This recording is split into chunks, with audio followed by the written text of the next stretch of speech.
She was 7 years old. She was alone. And something in the dark was already moving toward her. Her own people had left her there. On purpose. And every single soldier in that galaxy, every trained, battle-hardened, heavily armed warrior across 4 different species, had agreed. Going back for her was suicide. Then a human showed up. Before we get into this story, and I promise you, you are going to want to stay for every single second of it. Let me tell you 3 things that are going to happen in the next 30 minutes. First, you're going to learn why the planet Velshara was considered the single most dangerous location in the known galaxy, and why no species had successfully maintained a military presence there for longer than 11 days.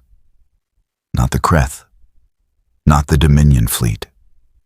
Nobody. Second, you're going to meet Corporal Marcus Webb, a man the other species called the Broken One, because they genuinely didn't understand how a soldier with his injury record was still walking, still fighting, and absolutely refusing to stay down. And you're going to see exactly what happens when something the rest of the galaxy has written off as damage decides it has nothing left to lose. Third, and this is the part that hit me hardest when I first read the recovered mission logs, you're going to understand why, after this one incident, 3 separate alien governments quietly changed their diplomatic classification of humanity from primitive allied species to something they'd only ever used once before in recorded history. A threat assessment tier they call Apex Unpredictable. Which sounds like an insult. It's not. It's the highest mark of respect those species know how to give. Stay with me. This one is something else. Let me paint you a picture of Velshara. Imagine a world that looks, from orbit, almost beautiful.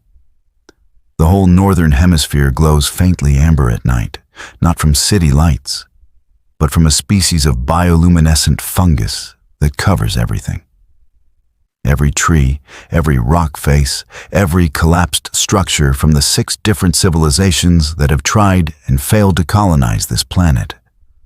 All of it glowing softly gold in the dark. From orbit, it looks like a lantern. Down on the ground, it looks like the inside of a nightmare. The Velshara system was first catalogued by the Kreth Directorate about 300 years before this story takes place. The Kreth, tall, gray-skinned, the closest thing the galaxy had to a dominant military power at the time, sent in a scouting team of 12, heavily armed, fully supplied, experienced jungle fighters. 7 of them made it back to the shuttle.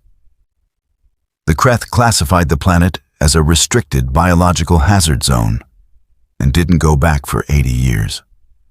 When they finally returned with a proper colonization fleet, 42 ships, 6,000 soldiers, enough firepower to crack a small moon.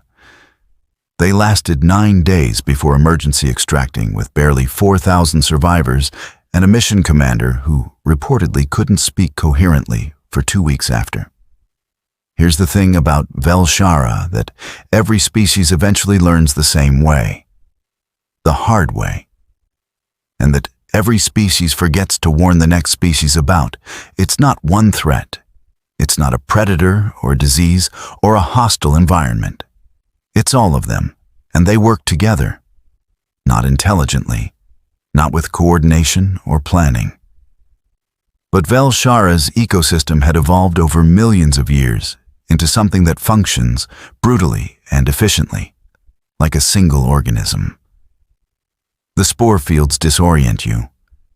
The disorientation makes you blunder into the river deltas. The river deltas are hunting grounds for the Velharath, an ambush predator roughly the size and shape of a saltwater crocodile, except it has 6 legs, can climb walls, and releases a paralytic compound through the membranes of its feet that works on almost every biology we've ever encountered. Almost every. We'll get to that. The Kreth labeled the Velharath as the apex predator of the surface and called it a day. They were wrong, because above the Velharath, in the canopy layer of those amber-glowing trees, lived something with no common name in any language, that the xenobiologists later designated the shroud weave. You know how a spider web works. You know the principle. Thin threads, nearly invisible, stretched across a space, and when something touches them, the spider knows immediately. The shroud weave does the same thing, except the threads span half a kilometer, and the shroud weave itself is not small, and it doesn't wrap prey in silk. I'm going to let you use your imagination on that one, because some of the field reports I've read go into more detail than I need to share right now. The point is, Velshara was the kind of place that broke armies. Not because of any single thing, because of everything at once, in the dark, with the ground glowing gold and the air tasting like copper, and the sounds coming from every direction at the same time. So, given all of that, given everything I just told you about this planet, I want you to hold on to one question. Why was there a 7-year-old girl on Velshara? And I want you to feel the weight of the answer, because it's not a simple one. It says something about war. It says something about desperation. And it says something about the specific grinding cruelty that happens when entire species run out of options. Her name was Zale. And this is where the story really starts. The Vreth are not a military species. I want to make that clear right away, because it matters. They're small, roughly the size of a 10-year-old human child even when fully grown, with 4-fingered hands, wide reflective eyes adapted for low-light environments, and a bioluminescent stripe down each arm that brightens involuntarily when they're frightened or excited. Evolutionarily speaking, that last trait is not ideal in a war zone. The Vreth had been part of the Galactic Cooperative for about 80 years at the time of this story. They were researchers, diplomats, medics, brilliant engineers, actually. Their work in field medicine had saved more lives across more species than probably any other single contribution in the last century. A Vreth field medic could stabilize almost any biology, work with almost any wound chemistry, improvise almost any solution from the equipment she had on hand. But they were not fighters. They were not built for it, trained for it, or temperamentally suited for it. So when the Kreth Directorate, the same species that twice failed to hold Velshara, needed to establish a covert medical relay station deep in Velshara territory, and when they needed people who could keep it running without heavy military infrastructure drawing enemy attention, they called in the Vreth. They asked for volunteers. And that's important. They did ask. This wasn't conscription. But when your entire civilization owes its survival to cooperative membership, and the Kreth Directorate asks for volunteers, it's not exactly a free choice. Zale's mother, physician first-rank Sorveth, volunteered. She volunteered because she believed in the mission. She believed that the relay station could redirect supplies to cut off civilian populations, Vreth, Kreth, and others, who were getting slaughtered on 6 different colony worlds by a faction called the Dominion Concord. She brought Zale because she had no one else. Zale's father had died 18 months earlier in a Dominion raid on their home station. Every one of Sorveth's colleagues who she could have left Zale with was either dead, displaced, or already in some other war zone. So Zale went to Velshara, 7 years old, clutching a stuffed recreation of a Vreth animal that humans would later see and describe as sort of like a luminescent armadillo, but friendly looking, packed into the same hardened transport case as her mother's medical equipment. The relay station ran for 43 days without incident. 43 days in the amber dark. With the sounds outside and the glow of the fungus and the constant background hum of the station's masking field keeping the worst of Velshara at bay. 43 days of Zale doing lessons on a datapad, playing in the small pressurized common room, learning the names of every Kreth soldier at the station by heart. She had a gift for names. Sorveth said it was because Zale treated every new person like a discovery. Day 44, the Dominion found them. I'm not going to linger on the attack itself. What I'll tell you is this. It was fast. It was overwhelming. And it was specifically designed to leave no survivors. The Dominion didn't want to capture the relay station. They wanted to erase it. The Kreth garrison commander, a veteran named Velharath Sek, 3 wars deep, the kind of officer who'd survived things that would have killed lesser beings 10 times over, did the only thing he could do. He ordered an emergency dispersal. Every survivor into the jungle. Scatter. Use the terrain. Get to the emergency extraction coordinates 12 kilometers east. Signal from there, and pray the cooperative extraction fleet was close enough to respond. Sorveth grabbed Zale. She grabbed her medical kit. She ran. They made it 3 kilometers before the Dominion's tracking drones found them. Here's where it gets brutal. And I'm sorry, but you need to hear this part, because it explains everything that comes after. The tracking drones didn't fire immediately. They followed. They pushed the survivors, deliberately, strategically, toward the river delta, toward Velharath territory. Why waste ammunition when you can let the planet do it for you? In the chaos of the push, in the dark and the amber glow, and the sounds coming from everywhere, Sorveth fell. Not to the Velharath, not to a drone. She twisted on a root, went down hard, and in the 3 seconds it took Zale to realize her mother wasn't behind her anymore, the ground between them opened. Literally a sinkhole. A feature of Velshara's landscape that formed and collapsed in minutes. And Sorveth was on one side, and Zale was on the other. Sorveth's comms crackled. 6 meters of collapsed earth between them, and Sorveth's voice was already going strange. The paralytic compound from a Velharath contact, not enough to kill her, enough to make her slow and foggy. She told Zale to run east. She gave her the signal beacon.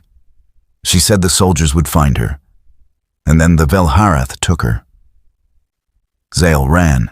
She ran east. She ran because her mother told her to, and because she was 7 years old, and she had no other instruction to follow. She ran with her arms glowing full white. The Vreth fear response maxed out, every bioluminescent stripe blazing like a beacon through the amber dark of Velshara. And the things in the dark saw her. How she survived the next 4 hours is something xenobiologists have since written actual papers about. Because based on the conditions and her profile, she statistically should not have. But she did. She reached the extraction point. She found the Kreth survivors. She found Commander Velharath Sek, 10 soldiers, 2 more Vreth medics, and 12 other civilians who'd made it to the rendezvous. And then she learned what the commander had to tell her. I want to be very clear about something before I tell you this next part. Commander Velharath Sek was not a monster. He was not a coward. In the 3 years since this incident, his record has been reviewed by a cooperative tribunal, by 3 independent military ethics boards, and by the formal inquiry panel of the Vreth Civic Council itself. Every single one of them came to the same conclusion. He made the correct decision. That doesn't make it less horrifying to hear. Here's what Sek knew at the extraction point. The Dominion had 8 fast intercept corvettes in low orbit. The cooperative extraction frigate had to come in hot, stay low, make exactly 1 pass, and be gone in under 90 seconds before the corvettes could reposition and destroy it. It was the only viable extraction window for 48 hours. After 48 hours, additional Dominion forces would arrive. and no extraction attempt would be possible at all. And the extraction frigate was carrying 500 refugees from 3 other colony sites. 500 people who would die in the void if the frigate was destroyed. SEC's 26 survivors could fit in the frigate's emergency bays. 26 survivors, a 90-second window, 1 pass. Zale had activated her beacon the moment she hit the extraction point. Her signal was strong, clear, and located her precisely 300 meters outside the extraction zone in the direction of the river delta. 300 meters into Velharath territory, with a shroud weave canopy overhead and Dominion tracking drones still actively working the sector. SEC ordered one of his soldiers to go look. Just look. Just get eyes on the beacon and report back. The soldier came back in 4 minutes. He'd gotten within 50 meters of Zale's position. He reported, "The girl was alive. She was mobile. She was lit up like a distress flare. And there were 4 Velharath in the immediate area that had clearly already registered her presence." He also reported that the canopy directly above her position had the specific fiber pattern associated with an active shroud weave spread. Getting to her would mean going through both the Velharath and the shroud weave. Getting back would mean doing it again with a non-combatant who was 3 feet tall and glowing white in the dark. SEC didn't have time for a full tactical analysis. He knew his people. He knew the terrain. He'd fought on Velshara before. He pinged the remaining garrison survivors on the secure channel. He told them what they were looking at. 3 soldiers immediately volunteered to try anyway. SEC vetoed them. The math didn't work. They'd die in the approach, and then he'd be sending the extraction frigate up with 23 survivors instead of 26. And those 3 soldiers' deaths would still not have saved the girl. SEC recorded a message to Zale's emergency comm. He told her to stay hidden. He told her help was coming. And he told her, and this is in the mission logs in his exact words, "You are braver than any soldier I have known, little Vreth. Hold on." Then he extracted. He cried during the debrief. I don't say that to make you feel better. I say it because it's true, and because it matters that you know the kind of weight a commander carries when he makes the correct decision and it still costs a child. Now, on the planet's surface. Zale heard SEC's message. She understood exactly what it meant. She was 7 years old, not 7 years stupid. Vreth children are cognitively mature earlier than most species' children, a survival adaptation from their history as a low-tech prey species. She understood that the soldiers had left. She found a gap between 2 root buttresses of one of the glowing trees, barely large enough for her body, and she wedged herself into it, and she went very, very still. And she waited. The Velharath found her within 20 minutes. Not by sight. She'd managed, somehow, to get her bioluminescence under control, dimmed down to nearly nothing. Not by sound, by heat signature. Velharath can detect thermal differentials of less than a degree across 30 meters, and Zale's Vreth physiology ran warm. She screamed. Not in fear, or not only in fear, in pure, desperate biological reflex. The Vreth fear scream is a high-frequency sound, above the range of most species' comfortable hearing, designed through millions of years of evolution to alert nearby Vreth to danger. An alarm call. It does nothing to Velharath.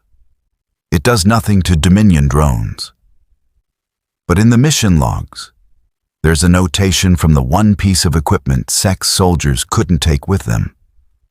A fixed position sensor array at the extraction point that kept broadcasting for another 11 hours before its power cells died. The sensor array logged Zale's fear scream at timestamp 4:17:32 local time. And 6 seconds later, 6 seconds, it logged an anomalous reading.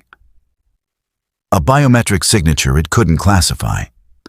Warm-blooded mammalian, bipedal, moving at approximately 11 kilometers per hour toward Zale's position, moving toward the screaming.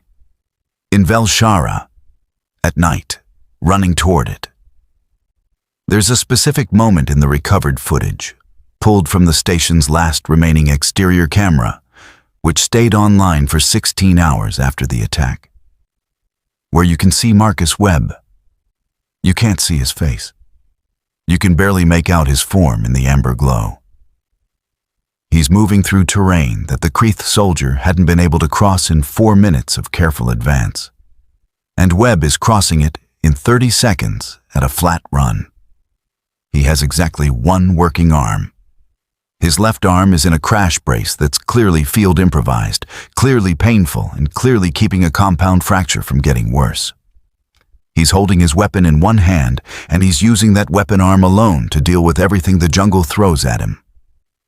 And the most remarkable thing, the thing that the xenobiologists and the military analysts and the diplomats all keep coming back to, is that he's not slowing down. Not for the terrain, not for his arm, not for the sounds around him or the glow or the heat or the weight of what he's running into. He's just running toward a sound that every other entity on that planet, biological or artificial, was moving away from. Marcus Webb was 31 years old.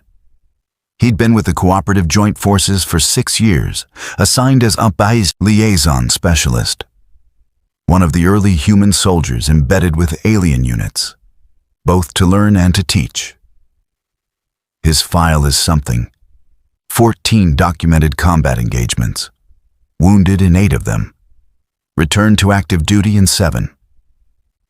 There's a note in his medical file from a Kreeth military physician that reads, and this is a direct translation: "This organism's refusal to acknowledge critical injury status is either an exceptional genetic anomaly or evidence of a fundamental cognitive difference in pain processing. Recommend further study if he survives." He'd been at Velshara because his unit, a joint Kreeth-human rapid response team, had been the closest cooperative military asset when the relay station went dark. They'd come in hot and low trying to extract before the Dominion intercept window closed. They didn't make it. Their transport took a direct hit from a Dominion corvette during the approach burn, punched through the hull in 2 places, killed 4 of Webb's 8 teammates, and sent the others spiraling into a forced landing that scattered them across approximately 6 kilometers of Velshara canopy. Webb came down alone, one arm shattered from the impact harness failure. No comms. His comm unit was in pieces somewhere in the canopy above him. Full kit otherwise. Sidearm, combat blade, emergency rations, med pack, the kind of hardened soldier's loadout that is theoretically sufficient to keep you alive in a hostile environment. Velshara, however, is not a theoretically hostile environment. Webb spent 4 hours in the canopy after landing. We know this from his own account, given much later in a debrief room, to an audience of military officers from 4 different species who were very quietly struggling to process what they were hearing. And here's what Marcus Webb did during those 4 hours, in his own words. "I took stock. I had one working arm, which is annoying but not fatal. I had my weapon and my blade and my med pack. I had no comms, which meant I was either going to have to find comms or find people who had comms or walk out of this jungle on my own. I figured the relay station was the most likely place to find comms or people. So I went there." The debrief officer, a senior Kreeth commander named Veth Arak-Tan, who had 40 years of service and had personally evacuated a burning ship in a vacuum, reportedly stared at Webb for approximately 10 seconds after that statement before managing to respond. "You navigated to the relay station, at night, on Velshara, with a compound arm fracture, without instruments." Webb said, "I found the stars through the canopy gaps. I've always been good with stars." Commander Tan later wrote in her official debrief notes.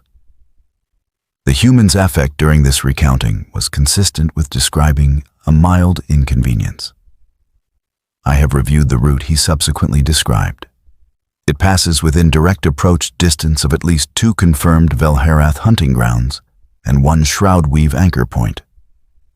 He appears to be unaware that these encounters should have been fatal. Webb did find the relay station. He found it destroyed, still smoking. Dominion drone activity in the area, keeping him on the perimeter. He found the sensor array at the extraction point, and he found, because he knew what to look for, the residue trail of the extraction, the scorch pattern of the frigate's close approach, the compressed ground where 26 people had stood waiting, and the single trail of small footprints leading off toward the delta, going away from the extraction. Too late. Webb followed the footprints for about 200 meters before he heard the scream. Now here's the part that the military analysts keep going back to. And honestly, it's the part I keep coming back to too. At the moment Webb heard Zale's fear scream, he had the following information. A child was in distress somewhere ahead of him, in the direction of confirmed Velharath activity, in terrain associated with shroud weave presence, in a zone where Dominion drones were actively patrolling. He had 1 working arm. He had been awake for 19 hours. He was operating in an environment that had defeated multiple full military forces. And the thing is, here's the thing that matters. The thing that the alien military analysts trying to model human behavior kept hitting as an anomaly in their simulations. Webb wasn't running a tactical calculation. He wasn't weighing odds. He wasn't making a risk-benefit assessment. He heard a child screaming and he ran toward it. That's it. That's the whole of it. In his own words, from the debrief, I heard a kid. What was I supposed to do? Now let me tell you what happened when he got there. Because this is where the story stops being about a soldier and starts being about something else. Something that none of the other species in this galaxy had quite seen before. Webb came through the delta underbrush at a run and found Zale pressed against a root buttress with a fully adult Velharath 6 feet in front of her. The Velharath, for context, massed somewhere around 400 kilograms. It had 6 legs, each ending in the paralytic compound pads. Its jaw structure could exert enough pressure to shear through military-grade composite plating. There were 2 more of them in his peripheral vision, circling. Webb didn't have a shoulder to brace his weapon on. He had 1 arm. He fired anyway. 3 shots. The Velharath scale plating is specifically evolved to deflect glancing impacts. So you fire for the eye clusters, and you have to be precise, and you have to do it while the thing is moving. 1 shot hit. The Velharath in front of Zale lurched sideways, its threat display spiking. The biological equivalent of a wounded animal choosing whether to attack or retreat. The other 2 froze in the classic Velharath ambush posture. Webb moved forward instead of back. Later, much later, when Commander Tan reviewed the footage and asked him about this specific choice, Webb said, "If I moved back, they'd go for the kid. If I moved forward, they'd focus on me. I had armor. She didn't." "You had a shattered arm and a sidearm," Tan said. "I had armor," Webb said. "She had nothing." He walked forward, between Zale and the injured Velharath, talking, not yelling, not trying to sound threatening. Talking, low and even and constant. Zale, in her testimony years later, said she didn't understand his words, she didn't have his language, and her translator was in her mother's kit. But she understood his tone. She said he sounded like someone who was going to handle this, like he'd already decided how it was going to go and was just working through the steps. She stopped screaming. She watched. The 2 flanking Velharath moved in. Webb fired once more, not at them, past them, into the canopy above. The shot hit something. There was a sound like tearing, and a section of the shroud weave, which had been extending filaments toward the clearing, contracted sharply, pulling backward, which caused the two flanking Velharath to break. Shroudweave and Velharath share the same hunting grounds, but they do not cooperate. And the touch of the filaments was enough to trigger the Velharath's threat-flee response. They scattered. The injured one held for 3 more seconds. Then it followed. Webb stood in the clearing, breathing hard, and turned to look at Zale. He lowered himself to one knee. His good arm resting on his thigh, his braced arm held out to the side, his whole body language carefully, deliberately non-threatening. And said something to her. She didn't understand the words, but she took 2 steps toward him, then 2 more. And then Zale, 7 years old, alone, having survived Velshara at night, having lost her mother, having been left behind by her own side soldiers, put her face against Marcus Webb's chest and made the Vreth sound that translates roughly as I am found, I am found, I am found. If you thought that was the end of it, if you thought, okay, the human reached the kid, story done, then I need you to understand something. They were still on Velshara. The extraction window was closed. The Dominion drones were still active. Webb had no comms. Zale was showing early signs of exposure stress. Vreth physiology doesn't handle Velshara's specific atmospheric chemistry well over extended periods. They get something like altitude sickness, progressive and cumulative. And in approximately 6 hours, the day cycle would shift and the thermal patterns of the planet would change, which meant the shroud weave would become fully active across the entire Delta sector. They had to get out. And they had to do it with one working arm between them, no communications, no route plan, and the worst jungle in the galaxy between them and the nearest viable extraction point. You want to know how they managed that? Because the next part is the one that got entered into the Cooperative's tactical training curriculum. Here's the first thing Marcus Webb did.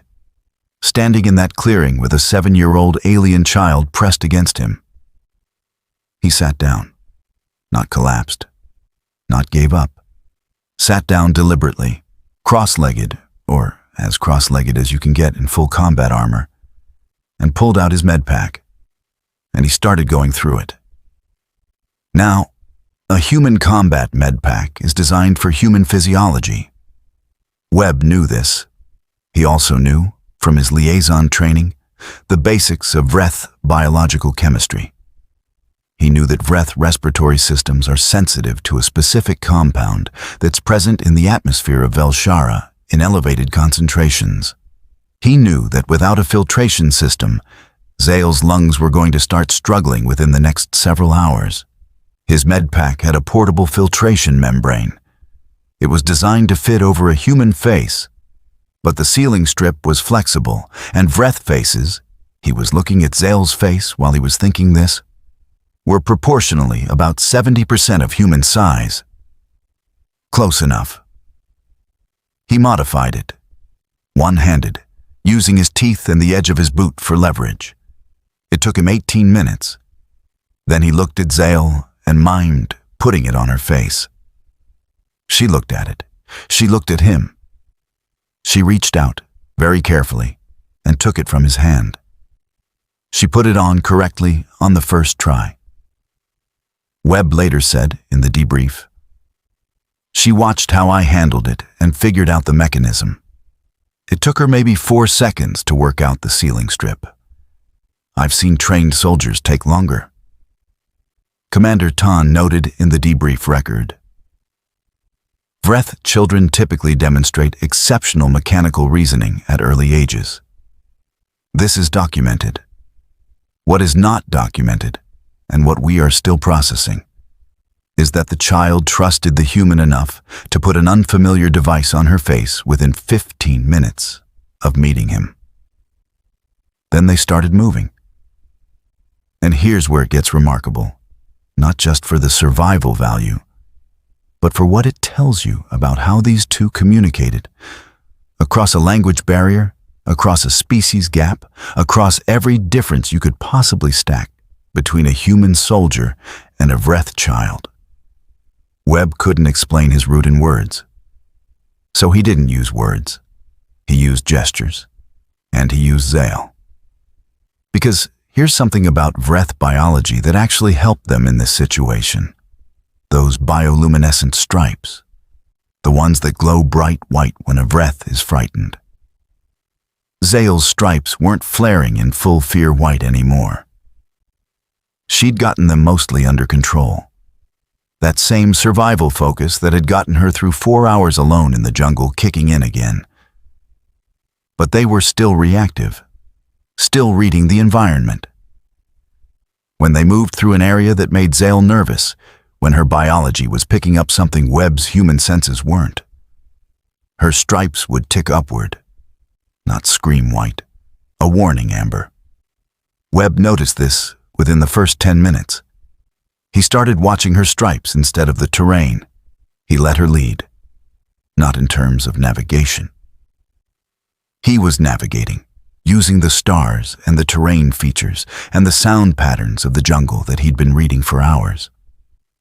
But in terms of immediate threat response, he put Zale's biology ahead of his own training. Every time her stripes went amber, they stopped. They waited. They changed angle. There are a dozen places along their route, reconstructed later from Webb's account and from the sensor data, where Zale's amber warning saved them from Velharath contact, from Shroud Weave filament zones, and once from a Dominion drone that swept the area 30 seconds after they'd pulled back into cover. He trusted her biology more than his own equipment. That's the thing that the alien analysts couldn't fully process. Because trust, the kind of trust Webb extended to Zale that night, operational trust, the kind you stake your life on, doesn't typically flow from a trained soldier toward an untrained child. The model doesn't predict it. The simulations don't generate it. But Webb had already decided, somewhere in those first 15 minutes, that Zale was not a liability to be managed. She was a partner with information he didn't have, and he acted on that. They moved for 3 hours, 11 kilometers, through the delta, through the canopy approach where the shroud weave spread was densest, across a dry channel that hadn't been on any map, but that Zale's amber warning had turned them toward, and which Webb later figured out was the natural path that avoided the weave's anchor points because the same environmental chemistry that formed those anchor points also altered the soil composition in ways Zale's feet could apparently feel through her boots. At the 2-hour mark, Zale found Webb a signal repeater. I know that sounds impossible. Let me explain. The relay station, when it was operational, had placed a network of passive signal boosters throughout the surrounding terrain. Small units, camouflaged, designed to extend the station's secure communication range. Most of them had been fried in the attack or destroyed by the Dominion's cleanup operation. Most of them. Zale had been at the station for 43 days. 7 years old. Curious, Vreth, with a gift for remembering things. She had, apparently, walked the perimeter of the station's signal booster network 17 times with one of the technicians because she'd found the deployment pattern interesting. She knew where they were. She didn't have the words to tell Webb what she'd found when she tugged him off the route and led him to a hollow in a root system where a booster sat intact, powered by a kinetic cell that had been running off the movement of the route itself for 43 days. She just pointed at it. Webb stared at it for a moment. Then he said, in the audio captured by the booster the moment it went active, he said, "Oh, you brilliant kid." And he got the booster online, and he got a signal out, and 12 minutes later, He had the cooperative emergency relay frequency, and he was talking to the extraction coordination team. The extraction frigate came back in 3 hours. It came back with fighter escort at a time and approach vector specifically calculated to thread through the Dominion intercept window. The manifest for that extraction run lists 2 survivors extracted from Velshara surface. Corporal Marcus A. Webb, CJFS Liaison Division, Human Allied Forces, and 1 additional survivor, identified by the biometric scanner as a minor Vreth national, name on file with the Cooperative Civilian Registry. Zale. There's a photograph, taken by the extraction frigate's medical team when they came aboard, of the moment Webb set Zale down on the ship's deck. He'd been carrying her for the last kilometer. His arm had gotten worse, the brace had failed, and he'd restabilized it with a strip cut from his own kit, which is approximately as comfortable as it sounds. But he'd carried her because the terrain in the final approach had been too uneven and too fast, and picking her up had been faster than explaining the footing. In the photograph, she's standing on the deck, and she's looking up at him, and her bioluminescent stripes, which had been amber or dark for 3 hours, are lit. Bright, warm gold. The same color as Velshara's fungal glow. The same color as the planet that had tried to kill them both. The Vreth biologists who reviewed the photograph later said that gold is a Vreth expression that doesn't have a clean translation into most languages. It's not happiness exactly. It's not relief. It's the color they go when they experience something they will remember for the rest of their lives. The extraction medic who took the photograph wrote in her log, "The human soldier appears unaware that the child is watching him. He is talking to our trauma team, reporting on her condition and physiology. He is describing her symptoms in detail. He does not know that she cannot understand his words, but has been watching his face for the last hour the way that prey animals watch something that is decided, for reasons it cannot explain, to protect them instead of hunt them. He didn't know. He was just giving the medical team everything they needed to take care of her. Now let me tell you what happened after. Webb spent 11 days in a cooperative medical bay, getting his arm put back together. A process that, in alien medical terms, involves a bone regeneration protocol that a human body isn't entirely designed for, but adapts to with varying degrees of protest. Webb's adaptation, his doctors noted, proceeded with typical human stubbornness and atypical human speed. He was given a commendation by the Cooperative Joint Forces Command. He was also given a formal written citation by the Vreth Civic Council, which is notable because the Vreth Civic Council hadn't issued a formal citation to a non-Vreth individual in 60 years. He was offered a promotion, which he accepted. He was offered a desk position, which he declined. He went back to the field 6 weeks later. Zale's story in the immediate aftermath is complicated and sad in the way that war stories always are complicated and sad. Her mother was gone. The Velharath contact and the subsequent effects of that meant that Sorveth's recovery was effectively impossible by the time the Cooperative managed to organize any kind of search. I want to be honest about that. I want to not soften it, because softening it would be its own kind of wrong. Sorveth was gone. Zale was 7, and she was alone in a galaxy that was still at war. She had no surviving immediate family. She had the Cooperative's refugee support system and the Vreth community in whatever camp she ended up in. And she had one more thing. Webb sent her a message from his recovery bay 2 days after the extraction. He'd gotten a Vreth language module, and he'd worked through it, badly, haltingly, in the way that adult humans learning languages they weren't raised with tend to be bad at. And he recorded a message in Vreth. The translation isn't exact because Vreth has tonal components that written text can't fully convey, but roughly, He told her she was the bravest person he'd met in 6 years of service. He told her she had saved them both. He told her that if anyone ever tried to tell her she was small or helpless or someone to be left behind, he wanted her to remember the night she led a full-grown human soldier through the worst jungle in the galaxy using nothing but her instincts and her memory.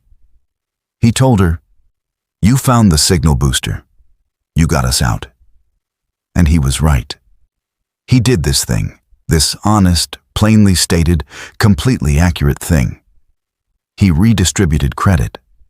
He looked at what had happened and he said, "You did this too. This was yours too." The Freth counselor who reviewed the message as part of Zale's welfare assessment wrote a note in the file that said simply, "This child will be okay." She was right too. Zale is 19 now. She's in her second year of a xenobiological field medicine program, which shouldn't surprise you, because her mother was a physician, and because Zale spent years thinking about the night she survived on Velshara and what her mother's skills had meant to the people around them. She has stayed in contact with Webb.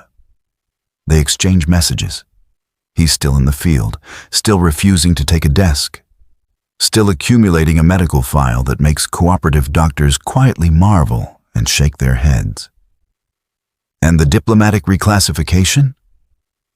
The 3 governments who moved humanity to the apex unpredictable tier issued a combined statement through the cooperative's diplomatic channel.